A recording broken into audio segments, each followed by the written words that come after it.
Yan guys, stop over muna kami dito sa kalagitnaan ng Marcos Highway. Sobrang tarik guys. Naubos na ang lakas ng tuhod ni Papski. Papski. No. Tapos ang inulang mo lang, adobong sitaw. Atay tayo dyan. Ang mahal ng pagkain dito guys. Isang platitong adobong sitaw, 90 pesos. Ayun, patay tayo. Ang hirap ng buhay, oh. Yan, gusto ko lang makarating sa Baguio. Ayan, oh, yung mga kasama, ayan, mga lupay-pay na. Parang mga ano na. Hindi, pakita mo dyan. Ayan, oh. Parang mga sayote na nakasampay sa ano, sa... Ayan guys, tignan nyo naman yung kalsada.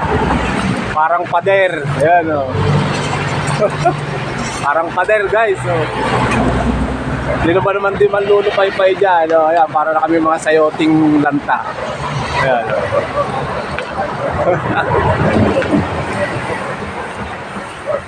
Oh, di ba guys? Wala na, lanta na kami, para na kami sayote. Okay, thanks for watching.